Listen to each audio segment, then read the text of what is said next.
Y en segundo lugar tenemos a Javier Quiles del Río, que es licenciado en Ciencias Físicas, técnico de Informática en el Sergas desde el año 2000. Ha participado en proyectos corporativos de su servicio de salud, receta electrónica, historia clínica, etcétera. Ha participado también en proyectos europeos del ámbito de la salud digital y compra pública innovadora y actualmente es subdirector de Sistemas y Tecnologías de la Información en el área del Ferrol. Nos va a contar el proyecto de una red federada para el entrenamiento de algoritmos de IA, el proyecto Tartaglia, y el proyecto Visia, que es un sistema de alertas inteligentes. Este último proyecto ganó un premio en el ámbito del Congreso Inforsalud de las 6 en el mes de marzo pasado. Muchísimas gracias a la organización y a Elvira por su presentación también. Bueno, encantado de estar aquí. Un poco reto, trabajo, vamos a explicar desde el punto de vista de los tecnólogos las mejoras de procesos asistenciales. También he de excusar a mi compañera, la jefa de servicio de cardiología de Ferrol, Raquel Marzoa, no poder estar aquí, que era quien iba a venir a contar el proyecto Visia de cardiología. Seguro que si hay muchos asistenciales en la sala me encontrarán faltas, pero bueno, se las remito a ella las dudas e intento aclarar lo mejor posible. Bueno, queríamos hablar de varias cosas en inteligencia artificial. El título de la mesa a mí me ha llevado a varios ámbitos. Aplicaciones de inteligencia artificial podemos encontrar muchas y podemos hablar de desarrollar esas soluciones también dentro del sistema público de salud o de comprar soluciones de inteligencia artificial, porque el mercado va mucho más rápido que lo que solemos ir desde los sistemas públicos, ¿no? Bueno, realmente pues, quería hablaros de dos proyectos. Uno es un poco más tecnológico, está en una fase de I+D todavía, y se trata de un proyecto de desarrollar herramientas que nos permitan generar algoritmos de inteligencia artificial, que es uno de los retos que tenemos. La industria avanza mucho en muchos sectores, pero cuando vamos al sector sanitario vamos más despacio. Y el motivo principalmente es que los datos y el conocimiento están en el sistema sanitario, no en las empresas tecnológicas. Con lo cual, pues la colaboración es imprescindible. Este proyecto lo que pretende es construir una red distribuida de proveedores de datos en distintas regiones, ahora veréis un poco más adelante los componentes, y colaborar con empresas a través de una red que permite combinar todos esos datos que residen en los orígenes, están en cada proveedor de datos, no se transfieren, no hay que acumularlos en un servidor centralizado, y que permiten aglutinar datos suficientes para tener volumen y poder hacer algoritmos pues, efectivos. Eso es lo que pretende Tartaglia. Es un proyecto financiado por el Ministerio de Ciencia con 7,5 millones de euros y construye esa herramienta, ¿no?, que nos permite integrar datos que están distribuidos y almacenados en cada proveedor de salud. Ahí ves los componentes del consorcio. Es un proyecto a 3 años, finaliza ya a finales de 2024 y se combinan entidades de servicios de salud con empresas tecnológicas y empresas PYME que también intentan pues eso, especializarse y crear algún tipo de nicho para desarrollar productos que luego puedan escalarse, ¿no? Bueno, el reto del entrenamiento de algoritmos es grande, ¿no? Necesitas un volumen enorme.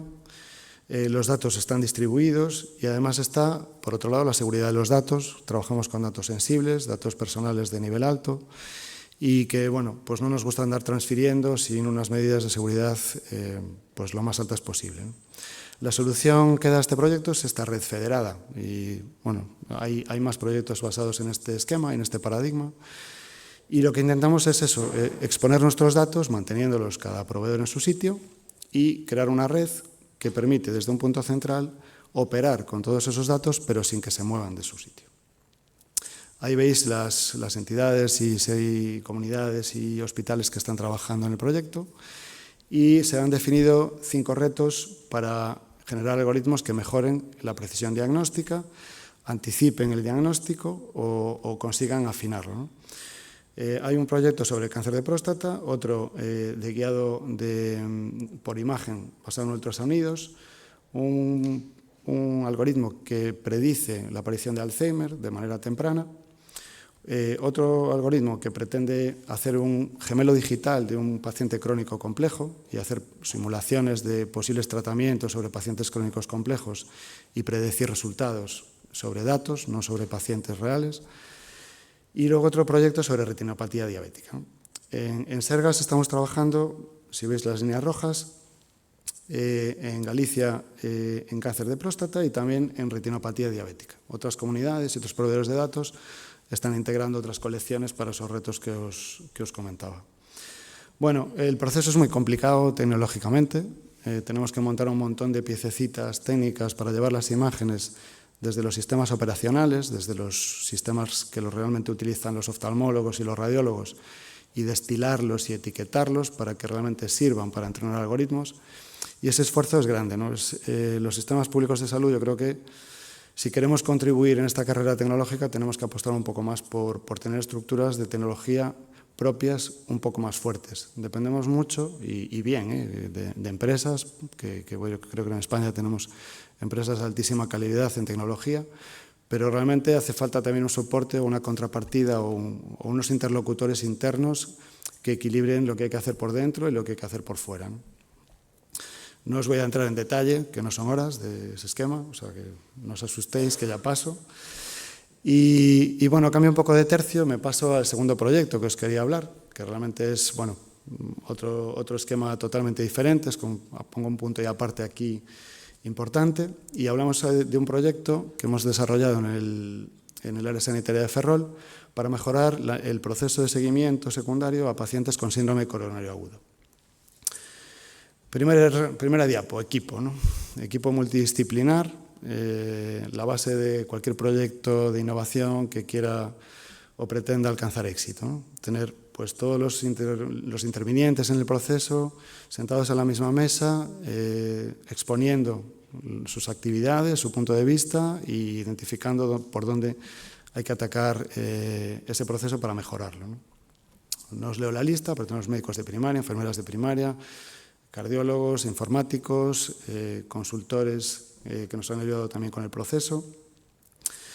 ¿Por qué este proceso? Pues es un proceso agudo y además es repetible.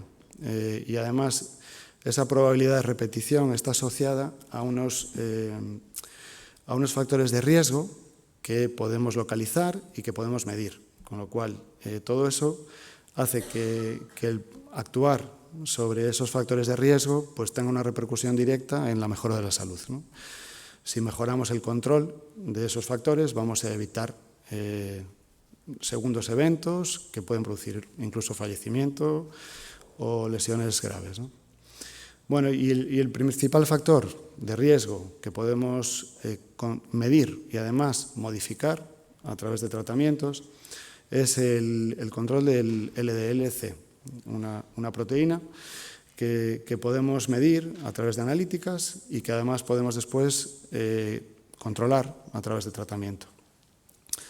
Si mantenemos ese factor por debajo de 55 miligramos decilitro, pues estamos mejor y medimos mejor. Ese dato lo resalto porque a los informáticos nos encanta tener una variable con un dato que tiene un valor y que un ordenador puede localizar rápido y bien, ¿no? Y eso es lo que permite que este proyecto pues, incorpore una herramienta informática que lo hace funcionar un poquito mejor. Bueno, los objetivos del proyecto no eran solo hacer una herramienta informática, eran tener una evaluación de cómo estábamos haciendo las cosas en ese seguimiento secundario. Identificamos la oportunidad de meter una pequeña herramienta, que también es una inteligencia artificial básica o un algoritmo muy básico, integrar esa herramienta en el flujo de trabajo de los profesionales, no ponerlo como una herramienta a mayores ni como un sistema por fuera que tienes que ir a consultar, sino que esté 100% integrado en la historia clínica electrónica y luego medir si eso funciona o no. Bueno, primero desarrollamos una descripción de todo el proceso, hicimos un proceso Lean de encontrar los puntos de mejora. Desde ahí se describió un proceso que todos los profesionales encontraban óptimo y adecuado, con una fase en atención hospitalaria y otra fase en atención primaria. Y desde ahí pues sacamos ya la oportunidad de ver cómo a través de una herramienta informática podíamos ayudar tanto a los médicos de atención hospitalaria en esa fase y también a los médicos de atención primaria. La herramienta muestrea a todos los pacientes que han sufrido un síndrome coronario agudo y chequea cuando tienen un valor analítico por encima de 55 miligramos o cuando no se ha hecho esa analítica, que es uno de los problemas también que ocurren, que es que el paciente, a medida que se encuentra mejor, pasa el tiempo, se descuida y se olvida de hacer esa analítica de control que le permite pues, tener ese parámetro de riesgo controlado. Los resultados, bueno, pues la medición primero de cómo estábamos en Ferrol. No me quiero parar aquí mucho porque esta es la parte que la cardióloga haría mucho mejor. Tenemos unos índices comparados con el resto, bueno, por años y comparados con Galicia altos en este proceso.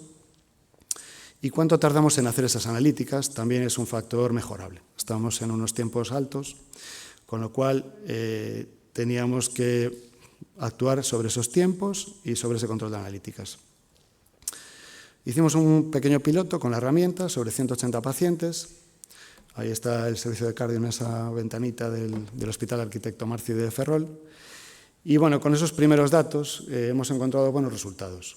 Es decir, bueno, hay un porcentaje del 70% de pacientes que se controlan bien y hay un 30% sobre el que encontramos alertas. Hay cosas que pasan a esos pacientes. A algunos les hemos encontrado que no hacen esa analítica cuando toca y a otros, al 56%, es que han hecho esa analítica y su factor de LDL está por encima del valor control. Sobre los que tenían el valor control por encima de, pues los facultativos han conseguido, mediante una actuación telefónica, revisión de historia, actuar y mejorar una reducción, consiguieron una reducción significativa de ese LDL en ese grupo de pacientes. Y ahí veis, bueno, en un 22% no fue necesario realizar una intensificación de tratamiento, solamente pues, a través de consejos de salud, a través de pautas de hábitos saludables, conseguimos pues, que esos pacientes llegasen a ese rango de control esperable y que les puede beneficiar. Y aquí están unas gráficas ya bueno, de los últimos 6 meses en los que veis en color rojo los que estaban con un LDL por encima de ese rango y en azul los que están en rango. Y vais viendo que a medida que pasan los meses, pues ese ratio se va invirtiendo y estamos consiguiendo que bueno, el conjunto de pacientes esté mejor controlado. Bueno, las conclusiones son, pues eso, la revisión multidisciplinar es fundamental. La aplicación de un sistema informatizado no hace falta que sea de superinteligencia artificial, sino bien adaptado a un proceso, produce resultados mejores. Y el valor completo esperamos que se consiga. Ahora vamos a pasar a la fase de primaria, que es más compleja porque son muchos profesionales y poquitos pacientes en cada sitio. Pero bueno, creemos que ya llevándolo a primaria vamos a conseguir pues eso, los resultados óptimos. Ya me despido aquí. Gracias.